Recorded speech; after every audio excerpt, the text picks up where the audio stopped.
வணக்கம் மக்களே, நான் உங்கள் வேலவன். நீங்க எல்லாரும் நல்லா இருப்பீங்கன்னு நினைக்கிறேன். நாம இன்னைக்கு வீடியோல பார்க்க போற எல்லா விஷயங்களும் ரொம்ப ரொம்ப முக்கியமான விஷயங்கள் மக்களே. அதாவது வரப்போற மே 15 தான் உலக பெரிய முதலைகள், அதாவது பெரிய முதலீட்டாளர்கள் வந்து வெயிட் பண்ணிட்டு இருக்காங்க. ஃபெட் சேர்மனா யார் வரப்போறாங்க அப்படின்ற விஷயத்தை தான் எல்லாரும் எதிர்பார்த்துட்டு இருக்காங்க. இது முதல் விஷயம். ரெண்டாவது விஷயம் என்னன்னு பாத்தீங்கன்னா சிபிஐ ரிப்போர்ட், அதாவது அமெரிக்காவோட சிபிஐ ரிப்போர்ட் வந்து இன்னைக்கு மாலை இந்திய நேரப்படி 6 மணிக்கு மேல வருது. இந்த ரிப்போர்ட்டை வச்சுதான் கோல்ட் ரேட் வந்து நாளைக்கு வந்து நம்மளால கணிக்க முடியும், ஏறப்போதா இறக்க போதா. இது ரெண்டாவது விஷயம். மூணாவது விஷயம் என்னன்னு பாத்தீங்கன்னா, இந்த விஷயம் நடந்துட்டு இருக்கும்போது இன்னொரு பெரிய குண்டு தூக்கி போட்டாரு நம்ம பிரதமர் மோடி அவர்கள். அதாவது நகை கடைக்கு போயிட்டு நகையை யாரும் ஒரு வருஷத்துக்கு வாங்காதீங்க அப்படின்ற மாதிரி ஒரு பெரிய அணுகுண்டை தூக்கி போட்டாரு. ஏன் இந்த விஷயத்தை அவர் வந்து சொன்னாரு? இது வந்து மூணாவது விஷயம். நாலாவது விஷயம் என்னன்னு பாத்தீங்கன்னா, ஜெரம் பவுலுக்கும் அமெரிக்க அதிபர் ட்ரம்புக்கு என்ன பிரச்சனை? ஜெரம் பவுலை ஏன் நீக்கிட்டு கெவின் வார்ஸை உள்ள, அதாவது ஃபெட் சேர்மனா எடுத்து வர ஏன் அமெரிக்க அதிபர் துடிக்கிறாரு? இவங்களுக்குள்ள நடக்கிற அரசியல் என்ன? இது போன்ற ரொம்ப ரொம்ப முக்கியமான விஷயங்களை தான் எந்த நியூஸ் சேனலும் சொல்லாத முக்கியமான அப்டேட்டோட இன்னைக்கு நான் வந்து உங்களுக்கு சொல்ல வந்திருக்கேன். அதனால இந்த வீடியோ வந்து கடைசி வரைக்கும் ஸ்கிப் பண்ணாம பாருங்க. அது மட்டும் இல்லாம ஒரு வியூவர்ஸ் வந்து சொல்லியிருந்தாரு, நீங்க ஏன் முன்னாடியே வந்து 2-3 நிமிஷம் வந்து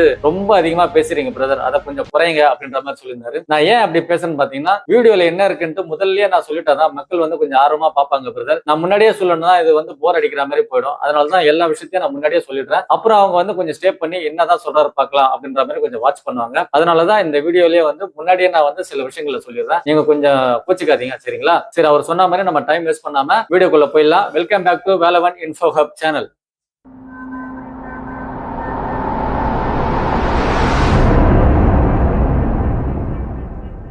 முதல்ல அமெரிக்க அதிபர் ட்ரம்புக்கு ஜெரம் பவுலுக்கு என்ன பிரச்சனை பார்த்துலாம் மக்களே. அதாவது ட்ரம்ப் வந்து ரொம்ப நாளாவே என்ன சொல்லிட்டு இருக்காருன்னா, இன்ட்ரெஸ்ட் ரேட்டை குறைங்க குறைங்க அப்படின்ற மாதிரி ரெக்வஸ்ட் வச்சுட்டு இருக்காரு ஜெரம் பவுல் கிட்ட. ஆனா ஜெரம் பவுல் என்ன சொல்றாருன்னா, உலகத்துல நடக்கிற போர்னால வந்து இப்போதைக்கு வந்து அமெரிக்காவில வந்து பணவீக்கம் ரொம்பவே அதிகமா இருக்கு, அதனால இப்போதைக்கு என்னால இன்ட்ரெஸ்ட் ரேட்டை குறைக்க முடியாது அப்படின்ற மாதிரி வந்து ஜெரம் பவுல் வந்து ஒரு போடு போட்டிருக்காரு. இதை கேட்ட அமெரிக்க அதிபர் ட்ரம்ப் வந்து ரொம்பவே கடுப்பாகி இருக்காரு. ஆனா வரப்போற மே 15 தான் முக்கியமான நாளா பார்க்கப்படுது. ஏன்னு பாத்தீங்கன்னா மக்களே, ஜெரம் பவுலோட பதவி காலம் வந்து மே 15 முடியுது. அந்த 15ஆம் தேதி வந்து வேற ஒருத்தர், அதாவது அமெரிக்க அதிபர் ட்ரம்புக்கு நெருக்கமான கெவின் வார்ஸ் என்ற நபரை வந்து அமெரிக்க பெடரல் பேங்க் சேர்மனா நியமிக்கலாம் அப்படின்ற மாதிரி ட்ரம்ப் வந்து முடிவு பண்ணிருக்காரு. இந்த வேலைகளை தான் வந்து ட்ரம்ப் வந்து இப்போதைக்கு நடத்தின்னு வராரு. ட்ரம்ப் ஏன் வந்து கெவின் வார்ஸ் உள்ள கொண்டுட்டு வரலாம்னு நினைக்கிறான்னு பாத்தீங்கன்னா, கெவின் வார்ஸ் வந்து ஏற்கனவே வந்து ட்ரம்ப் கூட கேபினெட்ல இருந்தவர். அதனால வந்து ட்ரம்ப் சொன்னா கெவின் வார்ஸ் கேட்பாருன்னு ட்ரம்ப் வந்து அப்படி நினைக்கிறாரு. ஆனா கெவின் வார்ஸ் வந்து வேற மாதிரி ஒரு ஆளு. அதாவது அவருக்கு வந்து நாட்டுல வந்து பணவீக்கம் வந்து இருக்கிறது ரொம்பவே பிடிக்காது. அதனால வந்து நாட்டுல பணவீக்கம் வந்து அதிகமா இருந்தா கண்டிப்பா அவர் வந்து இன்ட்ரெஸ்ட் ரேட்டை வந்து குறைக்கவே மாட்டாரு. அதனால ட்ரம்ப் சொல்றத வந்து கெவின் வார்ஸ் கேட்கவே மாட்டாரு. அப்ப கெவின் வார்ஸ் வந்து இன்ட்ரெஸ்ட் ரேட்டை குறைக்கலன்னா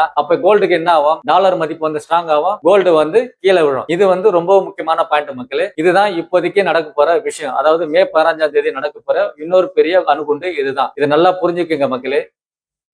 இப்போ நம்ம ஒரு விஷயத்துக்கு வருவோம். அதாவது முந்தா நேரத்து வந்து நம்ம பிரதமர் மோடி இருக்காருல்ல, அவர் வந்து கோல்ட வந்து வாங்காதீங்க அப்படின்ற மாதிரி சொல்லியிருந்தாரு. அதாவது ஒரு வருஷத்துக்கு வாங்காதீங்க அப்படின்னு சொல்லியிருந்தாரு.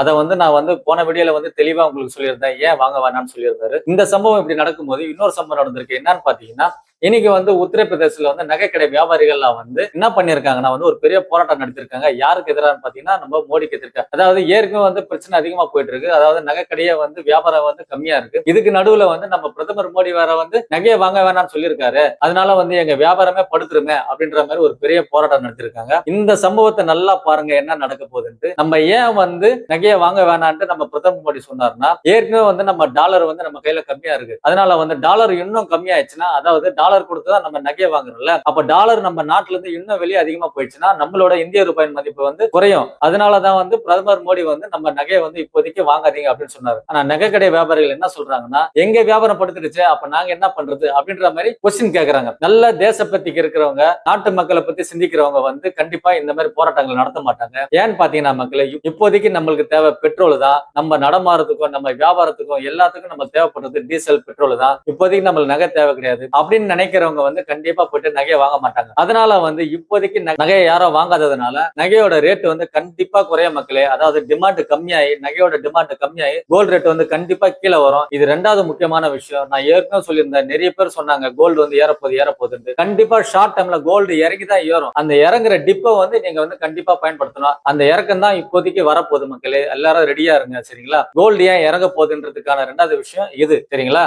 மூணாவது முக்கியமான விஷயம் பாத்தீங்கன்னா அந்த சிபிஐ ரிப்போர்ட். இந்த சிபிஐ ரிப்போர்ட்னா என்ன? நேற்று போன வீடியோல நான் தெளிவா சொல்லியிருந்தேன். அமெரிக்காவோட விலைவாசியை பத்தி சொல்றதுதான் இந்த சிபிஐ ரிப்போர்ட். மாசம் மாசம் இதை வந்து சொல்லுவாங்க. அந்த ரிப்போர்ட் வந்து இன்னைக்கு மாலை இந்திய நேரப்படி 6 மணிக்கு மேல அந்த ரிப்போர்ட் வரப்போகுது. அந்த ரிப்போர்ட்ல வந்து விலைவாசி வந்து அதிகமா இருந்ததுன்னு வச்சுங்களேன், கண்டிப்பா வரப்போற நியூ சேர்மன் அதாவது கெவின் வாஷ் வந்து ஃபெட் இன்ட்ரெஸ்ட் ரேட்டை வந்து கண்டிப்பா குறைக்கவே மாட்டாரு. ஃபெட் இன்ட்ரெஸ்ட் ரேட்டை குறைக்கலன்னா டாலரோட மதிப்பு ஸ்ட்ராங் ஆகும். டாலரோட மதிப்பு ஸ்ட்ராங் ஆச்சுன்னா கண்டிப்பா கோல்டு ரேட் வந்து கண்டிப்பா குறைய மக்களே. இது ரொம்ப முக்கியமான 3வது பாயிண்ட் மக்களே, கோல்டு விலை ஏன் இறங்க போகுதுன்னு.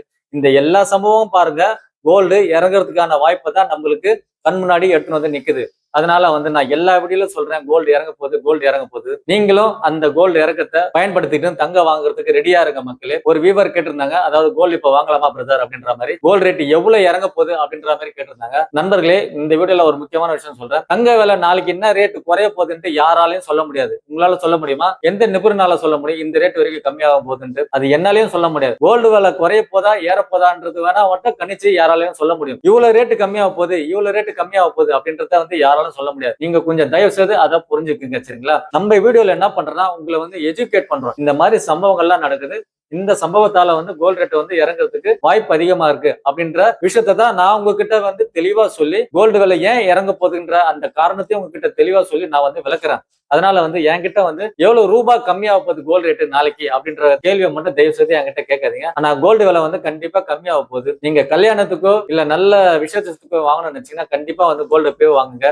நான் இந்த வீடியோல முக்கியமா யாருக்கு இந்த வீடியோ எல்லாம் போட்டேன்னு பாத்தீங்கன்னா, முதலீட்டாளர்கள், அதாவது ஆன்லைன்ல முதலீடு பண்றாங்கல்ல, டிஜிட்டல் முறையில முதலீடு பண்றவங்களுக்கு தான் நான் இந்த விஷயத்த நான் சொல்றேன். பிரதமர் மோடி அவர்கள் வந்து பிசிக்கலா கோல்டு வேணாம்னு சொன்னா கூட நீங்க வந்து ஆன்லைன்ல மியூச்சுவல் ஃபண்ட் மூலமா கண்டிப்பா கோல்டு முதலீடு பண்ணுங்க. அதாவது டிப் ஆகும் போது குறையும் போதெல்லாம் கொஞ்சம் கொஞ்சமா கண்டிப்பா நீங்க வாங்க ஆரம்பிச்சிருக்க மக்களே. அதனால வாங்காம இருக்காதீங்க. நான் ஏற்கனவே சொன்ன 100 ரூபாய் இருந்தா 5 ரூபாய்க்கா முதலீடு பண்ணுங்க. அதாவது இன்னைக்கு 5 ரூபாய் வாங்குனீங்கன்னா ஒரு வாரம் வெயிட் பண்ணுங்க. அதுக்கப்புறம் கோல்டு என்ன ரேட் இருக்கு பாருங்க. அதுக்கப்புறமேட்டு வந்து ஒரு 5 ரூபாய் இன்வெஸ்ட் பண்ணுங்க. அதே மாதிரி இன்வெஸ்ட் பண்ணுங்க. ஆனா கோல்ட் ரேட் வந்து இந்த ஏரண்டுக்குள்ள வந்து டாப்ல போகுது, அது மட்டும் நிச்சயம். இந்த விஷயத்தை மட்டும் நீங்க வந்து கவனிச்சு வச்சுக்கோங்க, சரிங்களா? ஓகே, வீடியோட முடிவுக்கு வந்துட்டேன். இந்த வீடியோல வந்து நிறைய இன்ஃபர்மேஷன் நான் உங்களுக்கு சொன்னேன். இந்த இன்ஃபர்மேஷன்லாம் உங்களுக்கு யூஸ்ஃபுல்லா இருந்தா நம்ம வீடியோக்கு வந்து ஒரு லைக் பண்ணி போட்டுருங்க. உங்களுக்கு எதனா டவுட் இருந்தா கமெண்ட் செக்ஷன்ல கண்டிப்பா கமெண்ட் பண்ணுங்க. உங்களுக்கு நான் வந்து கமெண்ட்டை வந்து எப்போ வேணாலும் ரிப்ளை பண்றதுக்கு நான் ரெடியா இருக்கேன். மேலும் இது போன்ற யூஸ்ஃபுல்லான இன்ஃபர்மேஷனோட உங்களை நான் அடுத்த வீடியோல சந்திக்கிறேன். அதுவரை உங்களிடமிருந்து விடைபெறுவது உங்கள் வேலவன். Tata, bye bye.